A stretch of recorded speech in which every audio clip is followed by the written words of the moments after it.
थोड़ी पछी वाड़ कर दिए आगळ, कारण के बकरा पे जाए सूरी पेलो खाई गયું। दौड़ दौड़ दौड़ શું થાય છે એટલા માટે વાડ કરવી પડે છે।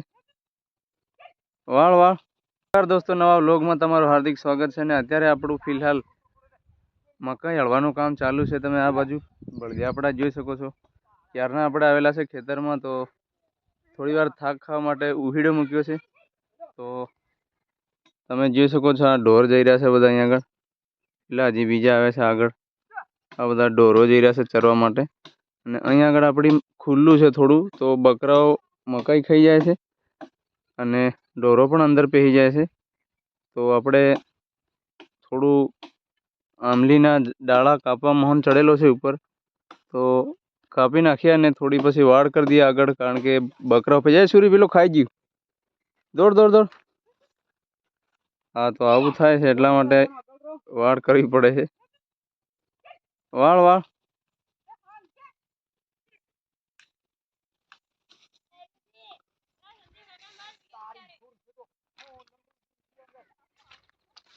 તો ઉપર ડાળ કાપી રહ્યો છે મોહન, અને ઉપરથી ડાળા કાપી નાખ્યા આંબલીના, થોડા કાંટાવાળા થોડા કાપ્યા છે, એટલે કપાઈ જાય પછી આપણે અહીંથી સીધી લાઈન લાઈન લાઈન વાડ કરી દઈએ।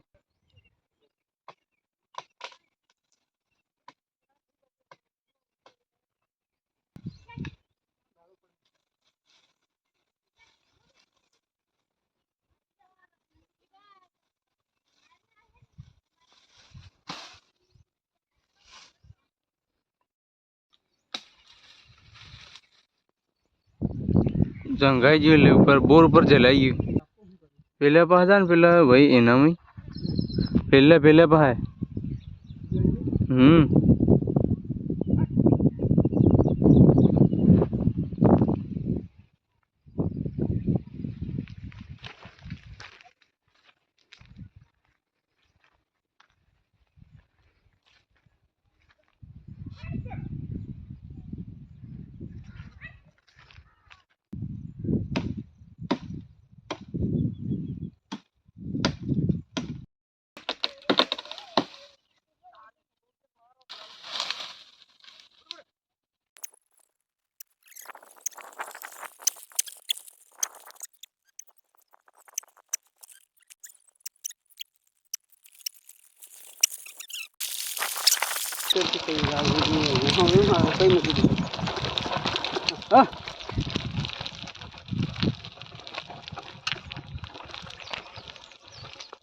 હળવાનું કામ પૂરું થઈ ગયું છે ને આપણા બળદિયાને અહીં આપણે આરામ કરવા માટે મૂકી દીધા છે, અને આપણું વાડ કરવાનું કામ ચાલુ છે। પેલી બાજુથી થતું જઈને આવે છે આ બાજુ આમનું, તો ફટાફટ વાડ કરી દઈએ અને થોડું આપણું હળવાનું કામ પૂરું થઈ ગયું છે, તો વાડ કરીને ફરી જઈએ ઘરે।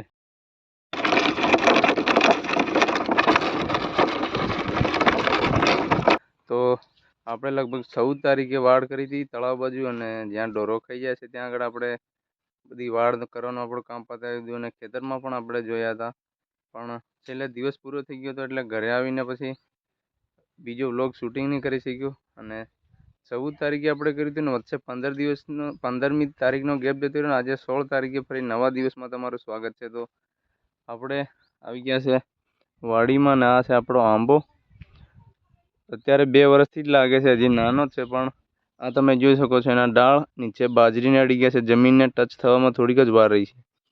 તો આપણે ઘોડો લાવ્યા છે, તો ઘોડો ઊભો કરી દઈએ ને હવે નીચેના થોડા કટિંગ કરી નાખીએ, કારણ કે કટિંગ કરવાનું તો મન થતું નથી, માંડ આમ મોટો કર્યો છે, પણ નીચે અડી જશે તો ફરી પ્રોબ્લેમ થશે, કારણ કે અળને બી ટચ થઈ જશે અને ઉનાળામાં બકરા પણ ખાઈ જાય એવું છે। તો આપણે ફટાફટ કટિંગ કરી નાખીએ 2-3 ડાળા।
હા, આ જે ઘોડાને ટચ થતા ડાળ બધા કટિંગ કરીને નાખ્યા. કેટલી જગ્યા ઉપર દેખાય છે, કમ્પ્લીટ દેખાય છે.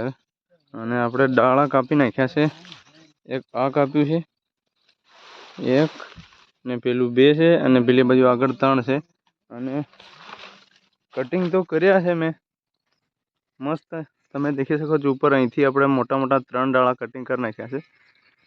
પણ સતીશને મેં શૂટિંગ કરાવ્યું તો ખબર નહીં, એને ઓકે મારવાનું ભૂલી ગયો લાગે ને ખાલી મોબાઈલ પકડી રહ્યો. આમ તો એ વિડીયો આપણને મળ્યો નથી, પણ બાકી તમે જોઈ શકો છો આપણે જે નાના નાના ડાળ આપણા જે નીચે આવતા હતા એ કટિંગ કરી નાખ્યા છે. અને આંબો મસ્ત ઊંચે થઈ ગયો છે. તો હવે આપણે એના માટે બળદિયાના પોદળા લાવ્યા છે. તો એ આપણે ત્યાં આગળ ચોપડી દઈએ, કારણ કે ના ચોપડવાથી આંબાને નુકસાન થાય છે એવું. તો પછી આપણે પેલા ગાયના પોદળા લાવ્યા છે, તો એ ચોપડી દઈએ અને પછી જઈએ ઘરે. આ જે આંબાના ડોરો કાપ્યા છે એ પણ આપણે બકરાઓને આપી દઈશું, કારણ કે અત્યારે ચોમાસાનો દાડો છે અને બકરીઓને ખાવાનો પણ પ્રોબ્લેમ બહુ થાય છે. આપણે ચારવા વાળું કોઈ છે નથી, તો ફટાફટ પતાવીએ આપણું કામ.